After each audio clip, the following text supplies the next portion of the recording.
सदापुर नामक एक सुंदर गांव में गौरव और कल्पना नामक पति पत्नी एक छोटे घर में रहते थे। वो दोनों उनके खुद के खेत में आलू की सब्जी को उगाते रहते थे। फिर उन आलू की सब्जी को गौरव की पत्नी कल्पना चिप्स में बनाती थी। फिर गौरव उन चिप्स को गांव में जाकर बेचता था। उसे बेचकर आए हुए पैसों से उनका जीवन कटता था। एक दिन वो अपने पत्नी के बनाए हुए आलू के चिप्स को लेकर दूसरे गांव में उसे बेचने जाता है। आलू के चिप्स, घर पे ही बनाए हुए ताजा ताजा आलू के चिप्स। आइए बाबू आइए, एक चिप्स पैकेट का सिर्फ 5 रुपए, जल्दी आइए बाबू। उसके ऐसे जोर जोर से चिल्लाने के कारण आसपास वहाँ से गुजर रहे सारे लोग उसके पास जाकर वही चिप्स खरीदते थे। ऐसे उसके पास बहुत सारे लोग आते थे। वैसे वो उसी दिन चिप्स को बेचते हुए वहाँ से चल रहा था। बीच रास्ते में उसे उसका पहचान का एक आदमी एक दुकान में दिखाई देता है। उसे देख वो ऐसे सोचता है, हाँ, एक समय में मेरे ही साथ ये आदमी सुरेश चिप्स बेचता रहता था। आजू बाजू के गांव में जाकर वो मेरे ही साथ मेरा ही काम करता था, लेकिन अब देखो ये इस बड़े दुकान का मालिक बन गया है। हाँ, इसे देखकर तो मैं दंग रह गया हूँ। मैं भी सुरेश की तरह बहुत मेहनत से काम करूंगा और आजू बाजू के सारे गांव में मेरे चिप्स को बेचकर मैं बहुत बड़ा आदमी बन जाऊंगा। एक दिन मेरा भी ऐसा ही दुकान होगा जहां मैं खुद के अपने चिप्स यहाँ बनवाकर उन्हें बेचूंगा। वो दिन दूर नहीं है। ये सोचते हुए वो उसके घर पहुंच जाता है और ऐसे ही कुछ दिन बीत जाते हैं। एक दिन जब उसकी बीवी आलू की चिप्स बनाने के लिए देख रही थी तो उसे दिखाई देता है कि घर पे आलू की सब्जी तो है ही नहीं, और ये देख वो उसके पति के पास जाती है। सुनिए, घर पे आलू के चिप्स बनाने के लिए आलू ही नहीं है। आप एक काम कीजिए, तुरंत आप खेत जाकर आलू की सब्जी को यहाँ ले आइए, तभी आज के लिए चिप्स बनेंगे, वरना नहीं बनेंगे। ठीक है? ठीक है कल्पना, मैं अभी खेत जाकर आलू की सब्जी को लेकर घर आता हूँ। ऐसे कहकर गौरव खेत जाता है और आलू की सब्जी को एक के बाद एक अपने हाथ में लेते रहता है। अब घर लेके जाने के लिए तो इतने काफी है, लेकिन मुझे एक बार ये देखना होगा कि कहीं इन सब्जी के नीचे जमीन की मिट्टी में कुछ रह तो नहीं गए। ऐसे सोचकर गौरव मिट्टी में और खुदाई करता है। इसके दौरान उसे जमीन की मिट्टी में छुपे हुए कुछ आलू के सब्जी तो मिल ही जाते हैं, लेकिन उनके साथ ही उसे चमकते हुए कुछ नजर आता है। वो देख वो रुक जाता है। अरे ये क्या चमक रहा है? ये क्या हो सकता है? चलो इसे निकाल कर देखने पे ही पता चलेगा। ये फैसला करके वो जब खुदाई करने लगता है, मिट्टी निकालते निकालते उसे मटके की तरह कुछ दिखाई देता है। मिट्टी में 2 मटकों को देख वो चौंक जाता है। अरे ये क्या? मेरे जमीन में, मेरे खेत में ये दोनों मटके कहाँ से आए? क्या किसी ने इन्हें यहाँ लगाया होगा, या फिर कोई इसे छुपा रहा है क्या? वैसे ये कपड़े से ढके क्यों हैं? क्या इन दोनों मटकों में कुछ हो सकता है? होगा ही, वरना कोई और इसे कपड़े से क्यों बांधेगा? मुझे इस कपड़े को निकालकर देखना होगा कि आखिर इन मटकों में है क्या। जब वो दोनों मटकों पे कपड़ा निकाल के देखता है, उसे दिखाई देता है कि इन दोनों मटकों में सोना भरा था। ये देख वो दंग रह जाता है। अरे बाप रे, ये तो सोना है! इन दोनों मटकों में सोना तो भरा है। भगवान का लाख लाख शुक्र है कि मेरे जिंदगी में ये किस्मत आई है, वरना पुराने दिन की तरह ऐसे मटके भरा सोना मिलना नामुमकिन है, और वो भी मेरे खेत में। अब से मैं इन सोने भरे मटकों से आराम से जी पाऊंगा। मुझे मेहनत करने की कोई जरूरत नहीं पड़ेगी। मैं खुशी खुशी इस सोने से जी लूंगा। लेकिन क्या किसी ने मुझे इन मटकों के साथ देख लिया? ये सोचते हुए वो उसके चारों ओर देख लेता है। कोई नहीं है। अब मैं इन मटकों का क्या करूं? अगर इन्हें घर लेके जाऊंगा तो सभी गांव में पूछेंगे कि ये मेरे पास कैसे आए। फिर उनको जवाब देना पड़ेगा। इसीलिए इनको घर ना लेके जाना ही बेहतर है।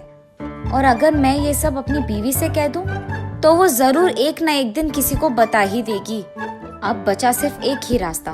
इन मटकों को मुझे यही कहीं छुपाना होगा। इन मटकों को मैं यही कहीं छुपा लूंगा खेत में, ताकि बाद में इनमें मौजूद सोने को मैं एक के बाद एक धीरे धीरे खर्च करूंगा। तब गांव में किसी को मेरे पे शक भी नहीं आएगा।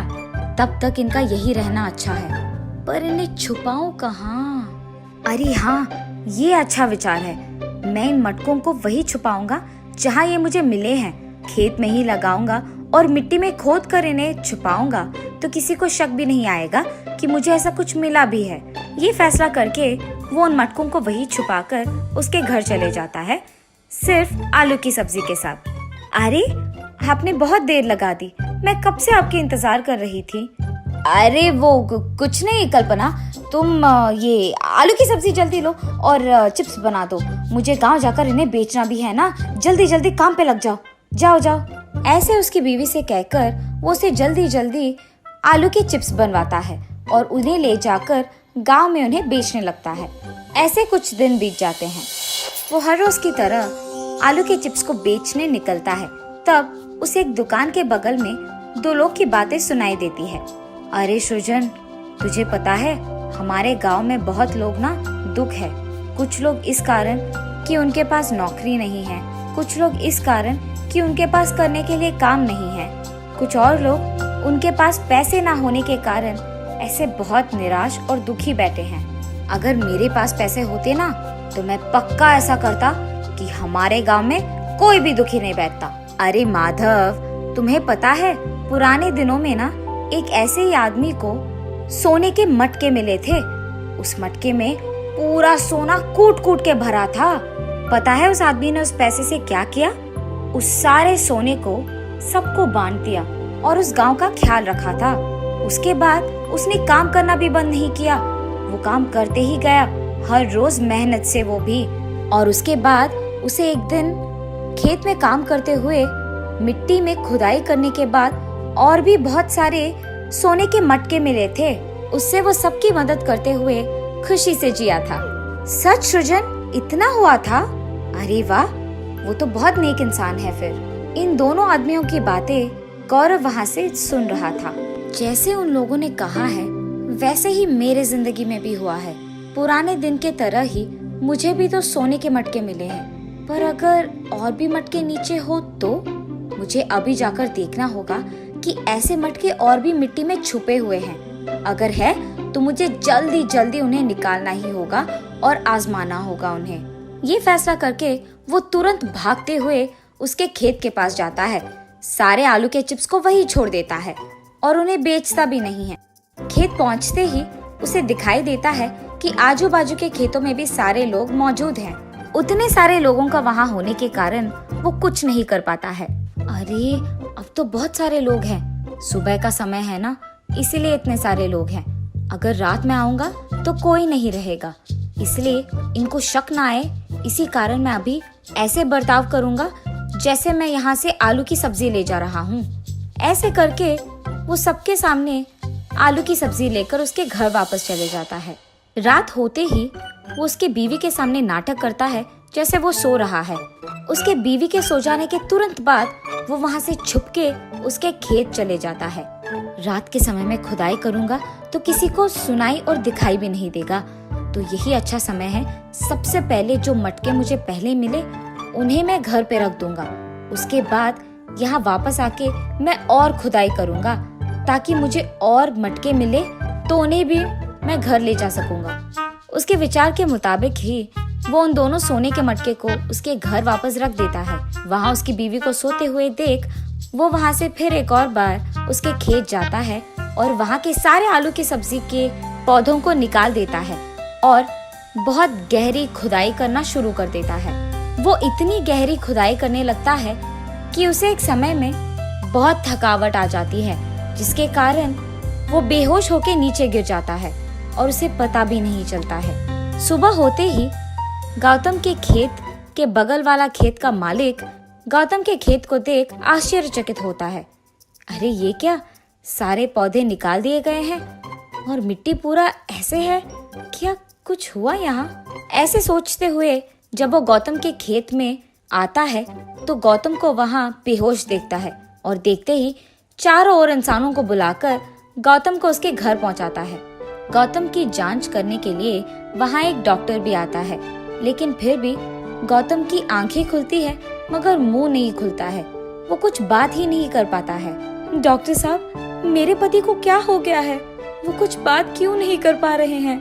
आपके पति ने कोई काम लगातार रात भर की है, जिसके कारण उन्हें बहुत थकावट आई है और इसी कारण वो बेहोश भी हो गए हैं। आप परेशान मत हो, बस ये दवाइयाँ आपके पति को वक्त पे दे दीजिएगा, वो कुछ ही दिनों में बात कर पाएंगे। ये कह के डॉक्टर वहाँ से चले जाता है।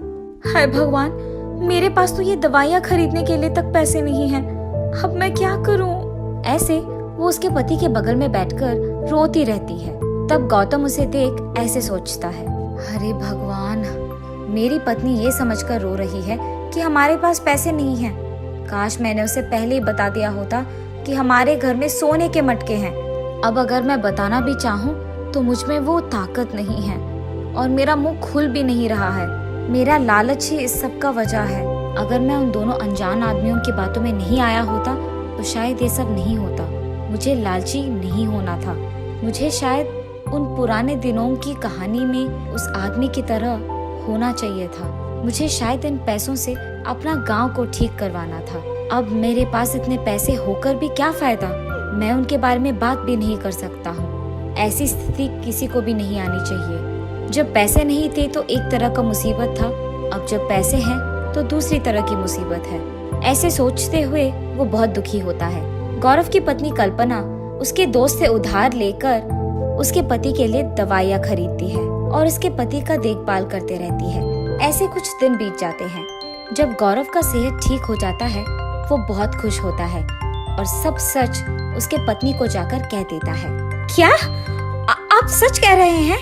हमें सोने से भरा मटका मिला है हमें, और वो भी 2 हमारे खेत में। ये तो खुशखबरी है जी, ये तो हमारी किस्मत थी। अब जो हो गया सो हो गया। हम अब से हमारे पास मौजूद पैसों से सबका मदद करेंगे और सभी को खुश रखेंगे। ऐसे हम भी खुश रह पाएंगे। क्या कहते हो, मंजूर है?